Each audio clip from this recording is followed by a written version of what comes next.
c'est le fléau. Je pense que c'est Ok. vraiment, je pèse mes mots, hein.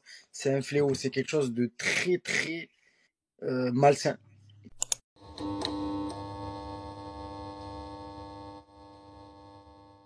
Bienvenue à tous sur le podcast Feedback, un espace où l'on peut parler de tout, mais surtout de santé physique, mentale et de développement personnel, à travers les témoignages de sportifs, de personnalités marquantes, mais aussi de professionnels de santé.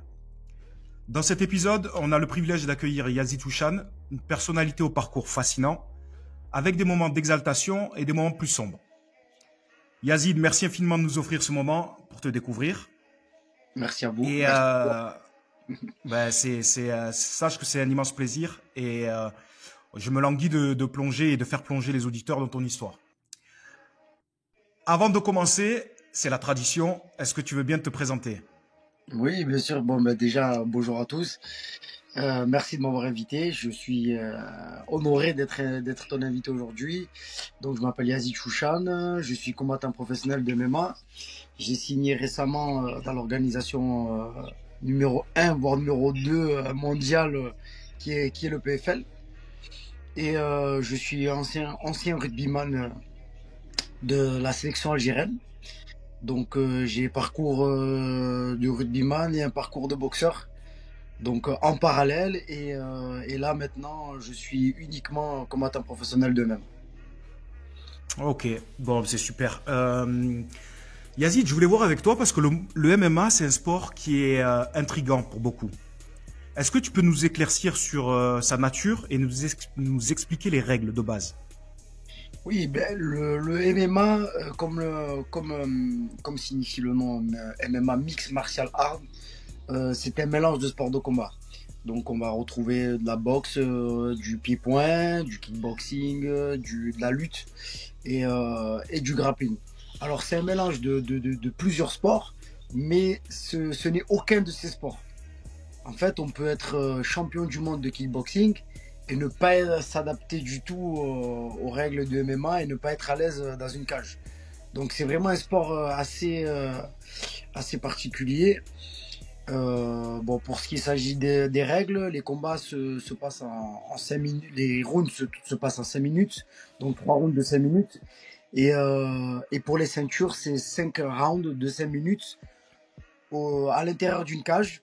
Donc la cage paraît un peu donne le côté animal, le côté violent, mais pas du tout. C'est surtout au niveau de la protection des combattants, des bien-être des combattants, pour éviter les projections et que les personnes passent à travers et au-dessus d'un ring.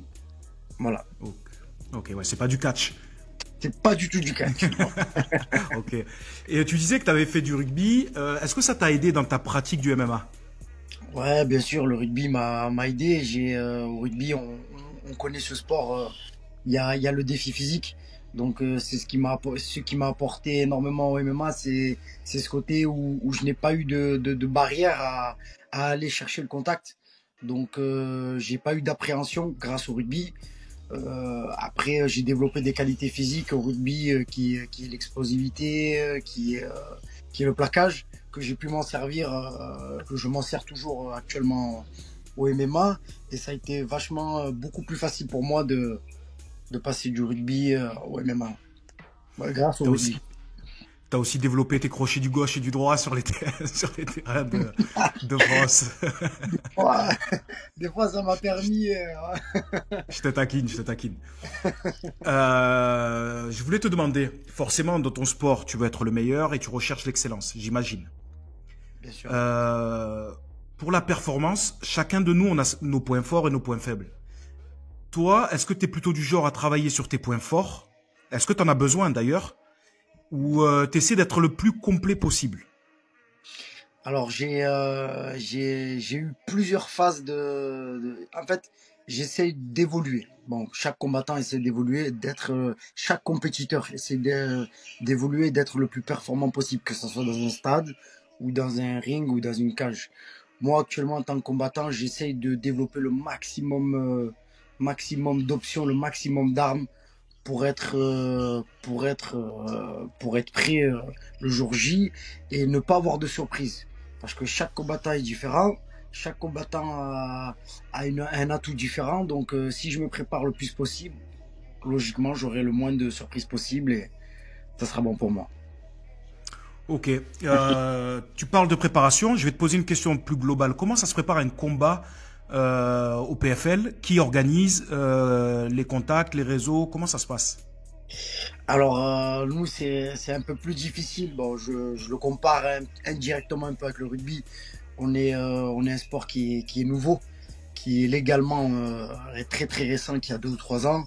Et on n'a pas assez de structure pour encadrer les jeunes et pour encadrer ben, les combattants professionnels actuels. Donc chaque combattant se débrouille un peu comme il peut.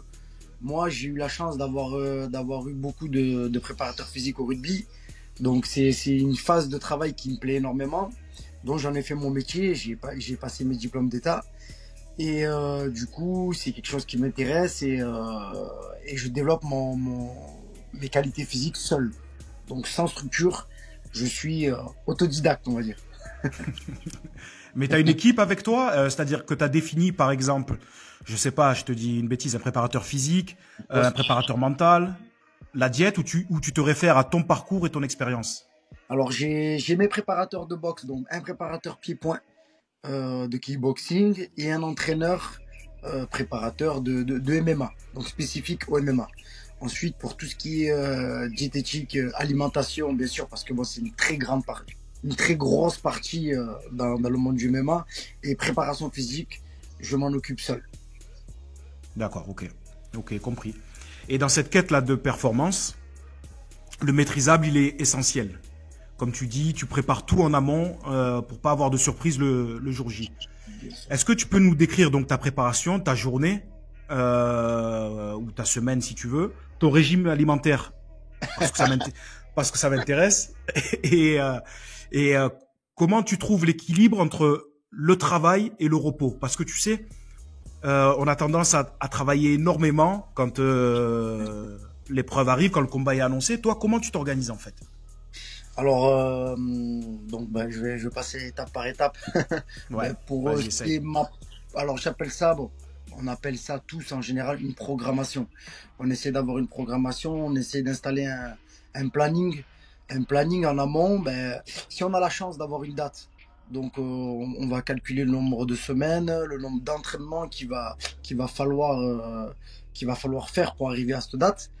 Et maintenant, dans le MMA, on appelle ça aussi des short notice, où on nous appelle 2 semaines, voire une semaine avant le combat. Donc, ce qui est vachement compliqué à anticiper. Et donc, du coup, ça peut nous ouvrir des portes, les short notice. Donc, derrière, on peut avoir des gros contrats à la clé. Donc, de refuser, ça serait compliqué pour chaque combattant. Généralement, ben, on se lance. Et des fois, sans organisation, c'est très compliqué. Alors, pour revenir sur l'organisation, j'essaie d'être prêt toute l'année. Donc, j'essaie d'avoir une base physique toute l'année, d'avoir un fond. Donc, d'avoir du cardio. Je fais souvent des courses longues, très longues, toute l'année, sans trop d'intensité physique. Donc, pas de sprint du tout. Vraiment des footings à moyenne allure de 1 heure et demie. 1 heure et demie. Mais t'es malade. Donc du Ouais. foncier et bien sûr un travail d'haltérophilie. Donc du coup j'ai dû passer mes diplômes de brevet fédéral d'haltéro. L'haltéro c'est vraiment un sport qui est spécifique et qui est très très très adapté pour le monde du MMA. Donc c'est super, c'est vachement intéressant. Donc haltéro toute l'année avec une programmation bien sûr d'haltéro, du fond, donc de la course. Et derrière, je continue toujours un peu mon spécifique avec un travail technique qui est de la lutte, du sol. J'essaie de varier de la boxe pied-point et de la boxe anglaise. Voilà, et ça c'est toute l'année. Donc arrivé 6 à 8 semaines avant une date prévue comme là le PFL Paris, j'enchaîne le travail spécifique parce que je reçois mon contrat. Donc le nom de l'adversaire est indiqué sur mon contrat. Et on regarde quelques vidéos, pas mal de vidéos du combattant pour l'analyser, analyser ses points forts, ses points faibles. Et derrière, je m'en sers pour développer mes qualités et développer le travail à faire le jour du combat. Donc on appelle ça le game plan. Voilà. Bon, je sais pas si Ok. je suis un peu trop éparpillé, éloigné, mais bon, Non, j'essaie un peu plus. non, c'est plutôt clair. Et en fait, ça, c'est pour entretenir ta caisse en général, ton Exactement. moteur. Mais et j'imagine que plus comment ça se passe après? Tu augmentes d'intensité à quelques semaines du combat et ensuite tu réduis un petit peu C'est ça. avant le combat? C'est ça. Bon, mais du coup, tu as super bien. Tu as parlé de l'état de fatigue. Donc l'état Ouais. de fatigue, on appelle ça, on appelle le travail de surcompensation. Donc Ok. on va venir, on va travailler pendant un certain temps, une période, mais le repos va être voire plus important. Moi, je dis qu'il va sera beaucoup plus important que l'entraînement. Si on ne se repose pas, on ne pourra jamais progresser et on ne pourra jamais avoir une phase de progression. Donc il faut l'impliquer dans la programmation. Alors, il y a l'entraînement, le repos qui est vachement essentiel. Quand je dis le repos, c'est cryothérapie, massage, euh, spa, soins. Je fais énormément de spa, de soins. Voilà, et ça me permet d'évoluer, de progresser et de faire un point sur chaque semaine avec l'entraîneur pour me dire, bon, ben, je suis à ce moment-là de ma préparation, j'ai ce niveau-là. Et voilà, après, Ouais.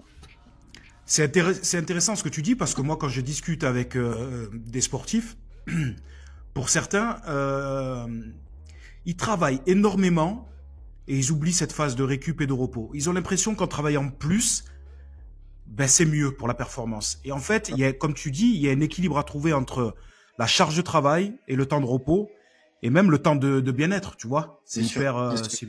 c'est hyper important. Il y a quelque chose que tu disais aussi qui est fondamental, c'est l'alimentation. Ouais, ouais, ouais. Alors, qu'est-ce que tu fais pour être le plus en forme et le plus en adéquation avec Alors, j'ai tout eu. J'ai tout eu. J'ai eu la phase où j'ai mangé, où j'étais des paléo, je smash mangeais burgers? énormément de viande. Ouais, j'ai fait des régimes cétogènes où Ouais. j'ai vraiment essayé de découvrir le maximum de choses possibles. Et là, actuellement, ben, moi, depuis un certain nombre d'années, moi, ma femme, ben, qui est végétarienne, donc qui ne mange pas du tout de viande et de poisson, donc parce qu'elle ne peut pas. Je me suis adapté, j'ai intégré petit à petit ce régime-là ou ce mode de vie. C'est plutôt un mode de vie, ce mode de vie-là. Donc j'ai réduit complètement la viande, voire l'arrêter. Là, je suis en train de l'arrêter complètement.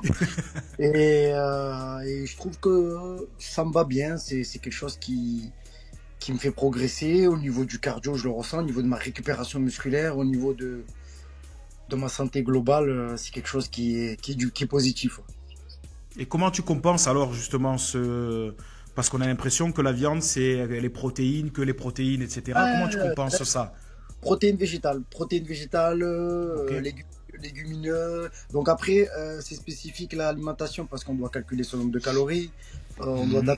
tourner à ses calories. C'est vachement, c'est un métier, c'est quelque chose à prendre au sérieux.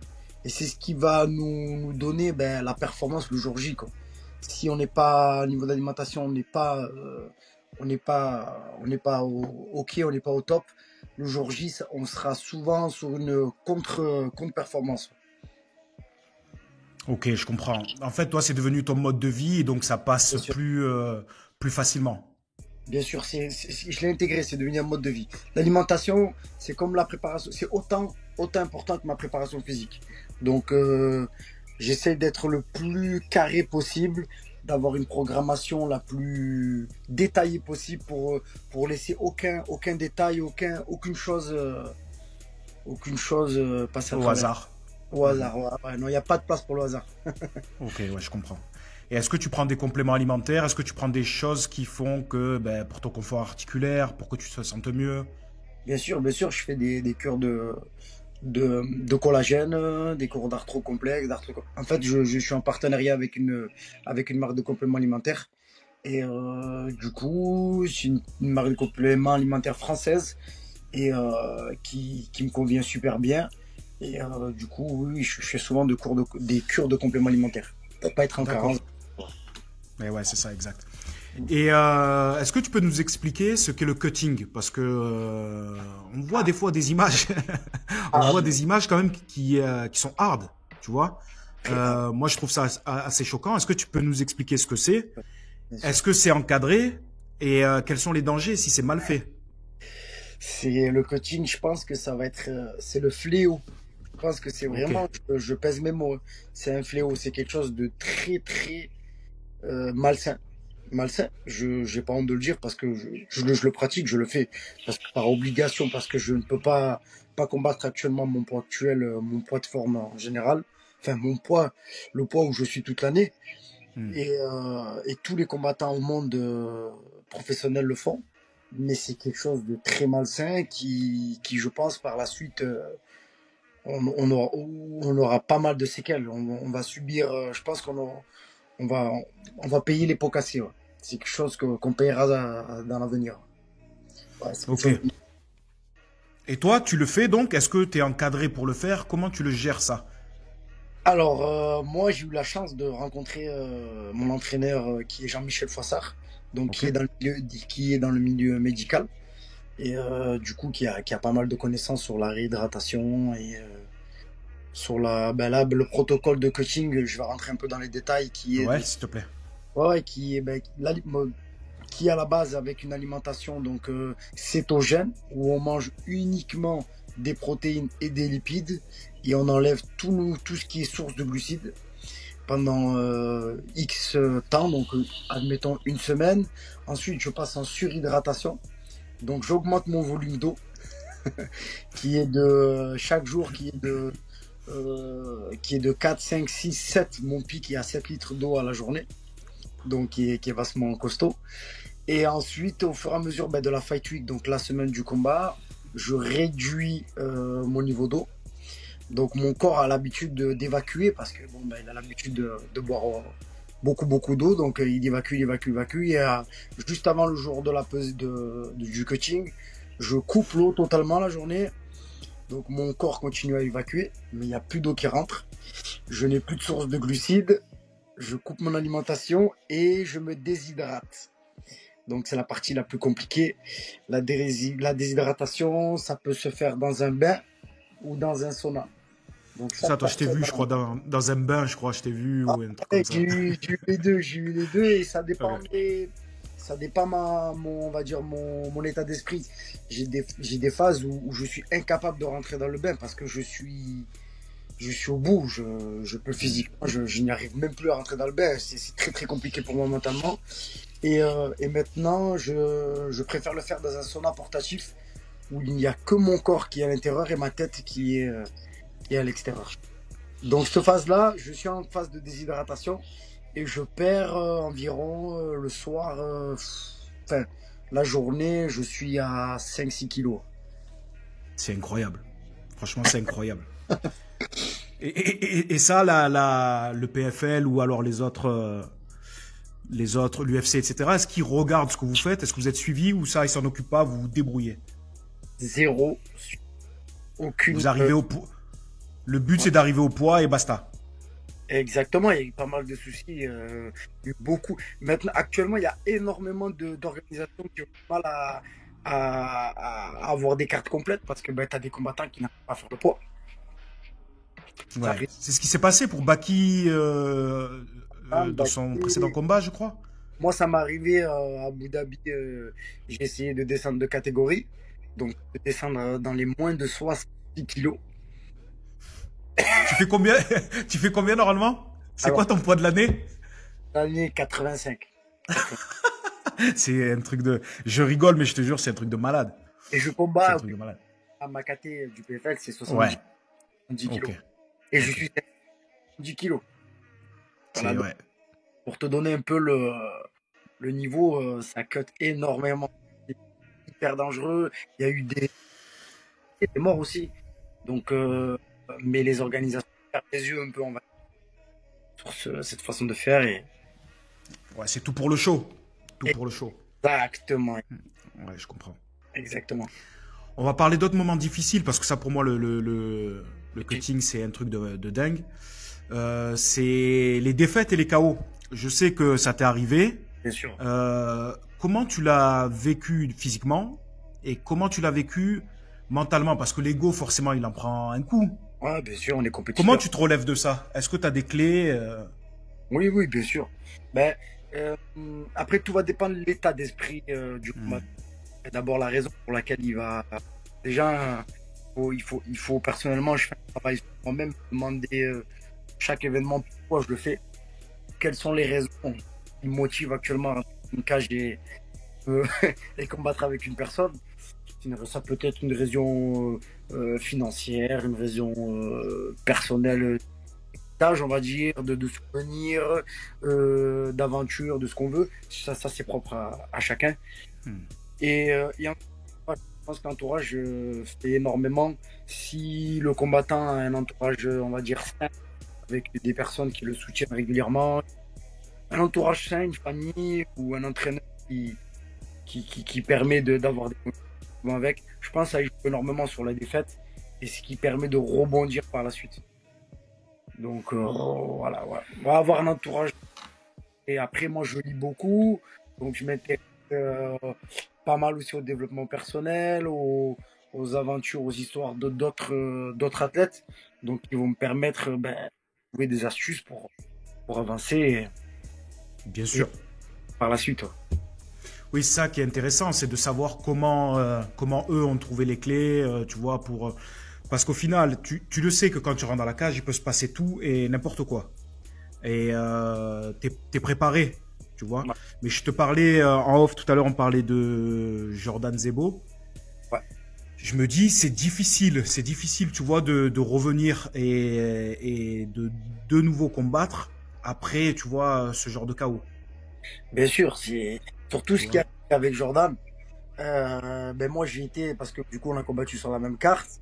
Donc, Ouais. j'ai vécu un peu la Fight Week, tout, Hmm. tout ce qui était ben, tout le côté communication avec Cédric. Cédric, c'est quelqu'un qui est au niveau communication, qui est pour moi qui est le numéro un français, qui est au top au top de sa forme. C'est quelqu'un qui remplit les zéniths, une personne qui remplit actuellement Bercy. Donc c'est très compliqué de combattre face à ces personnes-là. On le voit à l'UFC face à une personne comme McGregor. Tous les combattants perdent leurs moyens et c'est dur d'être concentré sur le combat avant le combat et aux heures et aux jours juste avant le combat et pendant le combat. Donc il y a une pression énorme et bien sûr, ben, faut le prendre en compte ça. Faut le prendre en compte. Ouais. Bien sûr, il faut trouver les ressources mentales pour revenir et encore plus fort. Tu parlais du trash talking. Moi, c'est par exemple quelque chose qui me plaît dans la limite où tu vois, on parle pas de la famille, on parle pas de, tu vois, tout ce qui est à côté. On parle que du combattant. Ouais, C'est une façon un peu de rentrer dans la tête de l'adversaire. bien Donc, tu sûr. vois, c'est quelque chose qui me plaît. Et c'est ce que les gens aiment aussi. Tu vois, les gens aiment le MMA pour ça. Bien Ils veulent sûr. voir du show, ils veulent voir du spectacle. Elle se trouve où la limite, selon toi, au trash talking? Alors déjà, le trash talking, c'est, il faut se dire, Parce que, pardon, je te coupe. J'ai l'impression qu'on va aller de plus en plus loin. ouais, ben le problème, il y a le du trash talking, c'est que c'est pas quelque chose qu'on retrouve chez nous en France. C'est pas de nature française, si tu veux. C'est américain. Donc c'est américain. Donc ça veut dire bon ben il faut accepter en combattant. Donc accepter de se tourner un peu en ridicule, voire des fois. Et je pense pas que ce soit une bonne image pour nos jeunes.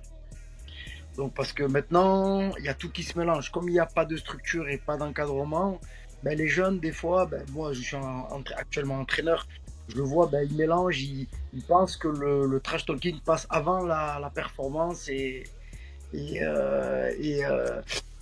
qualités de l'athlète. Non, non, non. C'est quelque chose qu'on a en plus, qu'on développe en plus, si on l'a ou si on l'a pas. Moi, je suis pas quelqu'un qui va faire le trash talking. Et je ne pense pas que ce soit quelque chose de sain, c'est pas quelque chose de structuré, mais ça fait vendre. Donc, ben, faut l'accepter, il faut le prendre et je pense qu'il faudrait instaurer des limites par les organisations. Et il n'y a pas de limite. Et là, il n'y a pas de limite. Il y a pas de- Il y a pas de limite et c'est difficile, c'est difficile à encaisser maintenant, d'autant plus avec les réseaux, les médias qui relayent tout 24 heures sur 24 dans presque tous les pays du monde. Tu vois, c'est quand même incroyable. Pour moi, tu vois, c'est à la limite du harcèlement mental. Tu vois, on n'est pas très loin. Ouais, c'est du harcèlement mental. Tu vois, c'est pas évident à encaisser. Après, ça dépend la personnalité de chacun, tu vois. Euh, quel conseil donnerais-tu aux gens qui souffrent de harcèlement en général? Tu vois, c'est un peu plus global ce que je te demande. Ouais, ouais. Euh, Les gens en général, dans la vie de tous les jours, dans la vie de... exactement. Prends l'exemple d'un gamin qui souffre de harcèlement mental. Qu'est-ce que tu lui dirais pour essayer de relever la tête? Bien sûr. Déjà d'en parler, c'est la première chose. Il faut en parler et la chose à faire, c'est de ne pas garder. Donc le problème, c'est que comme c'est quelque chose de tabou, souvent, selon l'âge, selon la personne, selon le statut social de la personne, on a un ego ou on a une sorte de fierté qui va et pas en parler et c'est des choses qui nous rongent de l'intérieur. Donc oui, je pense que déjà il faut en parler, pas avoir peur de le dire, et après de trouver les solutions pour passer à côté. Si on peut, aller à la confrontation, pour expliquer le pourquoi du comment, pour expliquer, bon, écoute, là, t'as franchi la limite, stop, on arrête, tu vas trop loin. Si dans certains cas on ne peut pas, essayer de trouver du réconfort auprès de gens autour de nous et de personnes fortes, quoi. Ouais, t'as raison. Moi, je crois qu'il faut, je te rejoins, il faut demander de l'aide. Tu vois, Ouais, ça c'est, il faut pas avoir honte. Nous, t'as connu le rugby. Nous, par exemple, dans notre sport, on est l'image du mâle viril. Tu sais, le, le gros solide. Et donc, on a l'impression qu'on n'a pas de faiblesse, on n'a pas de faille, on n'a pas de faiblesse. Et puis aussi, d'en parler, on a peur que ça remonte aux oreilles du coach et que le coach pense qu'on est des mecs fragiles et qu'il peut pas s'appuyer sur nous finalement, tu vois. Donc c'est quelque chose de délicat. Il faut pas hésiter à aller voir quelqu'un de l'extérieur, tu vois, même de son monde, de sa sphère, tu vois. Ça peut être intéressant. Euh, Qu'est-ce que tu en penses? exactement, je suis entièrement d'accord avec toi. Nous, au rugby, ce qui est encore plus particulier, c'est que c'est un groupe. Donc, Ouais. l'effet de groupe aussi fait que ça peut peser plus. Donc, pas tout le monde est capable d'écouter. Et du coup, ça peut paraître une faiblesse, alors que c'est pas du tout une faiblesse. Ça peut se faire passer par une faiblesse au niveau du groupe, une faiblesse au niveau des dirigeants. Et c'est sûr, retourner vers une personne de confiance. Il n'y a pas d'autre. Je pense que c'est la meilleure. Ouais. Et comme tu disais, je pense qu'il y a un travail aussi sur soi à faire, tu vois. Quelque part, je pense qu'il faut se respecter soi pour avoir le respect des autres, tu vois. Donc dans le comportement, dans l'attitude, dans le quotidien, il faut essayer de se tenir le mieux possible pour que, tu vois, les autres Ah, bien sûr, respectent. complètement d'accord avec toi. Après, je vais prendre l'exemple du rugby et du MMA parce qu'on Ouais. on a les deux côtés. Ouais. Le rugby, on a une école de la vie. Donc, si on a la chance d'avoir un rugby jeune, on a souvent des entraîneurs qui nous expliquent, qui font la comparaison, l'état d'esprit sur le terrain, l'état d'esprit à l'extérieur du terrain. Donc, on a souvent cette comparaison, et c'est une école, on grandit avec cette mentalité, et c'est structuré, donc on va dire que c'est un sport qui est structuré et qui est beaucoup plus ancien. Le MMA, c'est quelque chose de nouveau. Il n'y a pas de structure actuellement, pas de grande structure, on va dire, c'est que des petites associations. On est dans un pays où on est beaucoup dans le monde de l'associatif. Et du coup, je pense qu'on manque d'encadrement à ce niveau-là. On manque d'intervenants pour expliquer le mode de vie, la façon de se tenir. Voilà, moi je vois mes jeunes, ils rentrent avec les téléphones, avec des casquettes, avec des bobs, des chapeaux, une façon de se tenir. Alors Ouais. là, je leur fais la morale, je leur explique. Des fois, je casse mon cours pendant 20, 30 minutes. Je leur parle, même si ça leur prend la tête. Mais j'essaie de les éduquer indirectement. Indirectement, j'essaie de les éduquer et de faire mon mieux en tant qu'éducateur. Ouais, c'est génial. Je pense que le sport, tu vois, il a ce côté social qui est hyper intéressant et qui permet d'aider et d'accompagner à l'éducation, tu vois. C'est bien. D'ailleurs, toi, qu'est-ce que tu bosses aussi? Ouais, c'est ça, je Qu'est-ce que travaille. tu... Je bosse en association. Je Ouais, bosse en asso de MMA, je suis entraîneur MMA.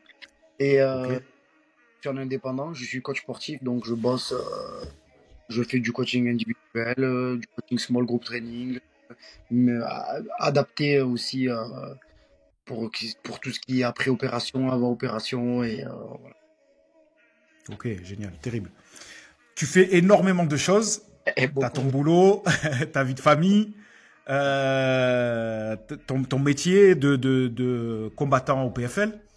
Comment tu fais pour souffler? Est-ce que tu as un sas de décompression? Comment tu fais pour à un moment donné dire pff, tranquille? Alors, ben, j'ai C'est dur, hein? c'est dur, c'est dur, c'est dur. Non, je souffle, on va dire, en gros, quand j'arrive à la maison, je suis super heureux. Je vois ma famille, elle est heureuse, elle est épanouie. Je vois mes enfants, ma femme, tout se passe bien, on a des projets, donc c'est quelque chose qui me réconforte. C'est à ce moment-là où je me dis, pff, j'ai une vie normale. Oh, tout Ok. se passe Ouais, je comprends. bien, je me retrouve pas seul à la maison, Ouais. euh, je rentre très très tard. Et j'ai la chance d'avoir une compagne, une femme qui s'occupe de moi, qui le comprend, bon, ben, qui s'adapte aussi et qui me pousse aussi dans les moments difficiles. Donc, ouais, ouais, c'est un mode de vie. Je pense que je le prends même pas comme un travail, c'est vraiment un mode de vie. Ouais. C'est un mode de vie. Des habitudes, c'est une façon d'être en fait. Ok. Et on va un peu philosopher ou faire semblant. Le bonheur, c'est quoi pour toi en fait? Le bonheur, euh, c'est être satisfait de ce qu'on a. Ouais, c'est d'être satisfait de ce qu'on a, de pas se lever en se disant il me manque ça, il me faudrait peut-être ça. On a toujours besoin de plus. Mais c'est des choses, je pense, on a toujours besoin de plus de matériel, on a toujours besoin de plus d'argent, on a toujours besoin de. Mais se lever le matin et de se dire bon ben j'ai la santé, je, Tu crois qu'on a vraiment toujours besoin de plus ben pour être heureux? on est dans une période, on est dans On une est, période de je me consommation. permets je me permets de te couper, mais tu as raison, on est dans une société où on est entraîné dans ce toujours plus. Est-ce que faudrait pas trouver le mieux finalement, tu vois, pour être équilibré? Le mieux, faut voir ce que c'est le Ce qui est mieux. le mieux pour toi. Ah oui, ce qui est le mieux pour soi, mais on est des compétiteurs, donc on veut toujours plus. Ouais, Tu vois, ouais. tu gagnes, on va parler du rugby, tu gagnes le top 14, ben, tu veux gagner la Coupe du La Coupe Monde, d'Europe, la Coupe du d'Europe, Monde. tu veux Ouais. gagner la Coupe du Monde. Donc on est compétiteur dans l'âme, c'est l'humain, l'humain a toujours besoin de plus. Donc je pense pas que ce soit quelqu'un de satisfait, mais s'il arrive à trouver une satisfaction et se dire être en paix, et se dire bon ben j'ai tout, je suis heureux, il a tout gagné. Il a tout gagné. Ok. C'est ma, ma vision des choses. Ah, mais respect. Moi, il y a, tu sais, chacun a son point de vue et il y a aucun problème. T'inquiète. Je voulais te demander et j'ai oublié, quand tu es dans le vestiaire et que tu entends ce brouhaha là du stade, parce que tu l'entends dans le vestiaire déjà, Ah oui. avant de rentrer dans la cage, tu sais qu'il te reste quelques minutes. À quoi tu penses? Alors moi alors quand je suis dans le vestiaire, donc j'ai fait mes bandes, le cutman est venu me faire mes bandes, ils les ont officialisées, ils les ont marquées. Donc je regarde à l'écran, on est dans des loges, généralement on a les écrans pour voir les combattants qui passent avant, et je suis à quelques minutes de mon combat, ben je me dis que ça y est, c'est l'heure et que bon ben il faut se faire plaisir. Il faut se faire plaisir. Je garde toujours quand même le truc de me faire plaisir, de sortir et de ne pas être frustré de ne pas avoir tout donné. Voilà. C'est un peu la mentalité que j'ai eue. C'est l'expérience que j'ai eue grâce au rugby, on va dire. Et j'essaie de le mettre actuellement ben, dans mes combats et dans ma préparation. Je sors, j'essaie de donner le maximum, de pas être frustré. Et après, je pense que je serai pas loin de la Pas vérité. loin exactement. Ouais. Voilà. Mais tu dois avoir le cœur qui palpite à 10 Ouais. 000, ça doit être impressionnant. Ouais, je suis quelqu'un de pas stressé à la base. Je prends tout cool, j'arrive, je fais ma fight week, pas de pression, rien, le face-off, le face-à-face, devant le Ouais. public et tout. Ça aussi, ouais. Ouais, j'ai vraiment aucun problème de ce niveau-là. Par contre, le moment où on te fait tes bandes, et c'est les minutes, les dernières minutes, là, là, tu te dis, bon ben, Il faut y aller maintenant, ça y est. pas Il de y a marche, plus de marche arrière. pas de marche arrière, ouais. Ah, c'est... Et tu te dis quoi? Tu te dis, il faut que je le détruise? Oui, c'est là où il faut quand même ce côté animal, on va dire. Si tu rentres dans une cage, enfin, la cage, je vais arrêter de dire la cage, mais quand tu rentres face à un adversaire, voilà, lui Mhm. il s'est entraîné des mois pour te battre. Toi, tu t'es entraîné des mois pour se battre. Vous avez été payé, il y a une communication, donc quelque part, t'as été employé, tu as été payé, t'as été, voilà, on a investi sur toi. Il y a une entreprise qui a investi sur ton nom, sur ton image, donc tu dois rendre des comptes. Et de la plus belle des façons, donc donner le maximum et bien sûr le détruire et gagner. Et gagner, ouais, je comprends, je Gagner. comprends. Yazid, on va finir sur une note un peu plus légère. Est-ce que après cet amas on a eu une petite immersion, tu vois, dans le vestiaire et jusqu'au combat. La note plus légère, c'est est-ce que tu as un livre ou une série ou un film à nous recommander qui t'a motivé, qui t'a inspiré? Je lis beaucoup de livres je lis beaucoup de livres de développement personnel. Après, Ouais. il y en a des tonnes. Mais C'est lequel qui t'a dit celui-là, il reste là, celui-là il me plaît. non, j'apprends de tous. J'apprends de tous et j'ai une vision un peu, on va dire, j'ai une vision où je m'adapte, où j'aime un peu les façons de voir de tous. Là, actuellement, j'en ai un de Adler, Alfred Adler, donc qui est pas mal, qui est un philosophe, qui a été un grand philosophe. Et du coup, mais le nom, alors là, le nom, je suis en train de chercher le nom du livre. Je suis en plein Ouais. dedans. C'est le contenu qui t'a marqué, c'est pas grave. Qui m'a marqué, mais le livre, c'est, je crois, ne pas avoir peur de ne pas être aimé. Je crois que c'est ça. Ne pas avoir peur de. Oh, Ouais. c'est assez fort ça. Hein. Vraiment, c'est le livre que je lis actuellement. Ouais.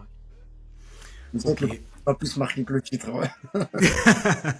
Ouais, ben de côté c'est pas plus mal. Et qu'est-ce que je voulais te demander? Quel conseil tu donnerais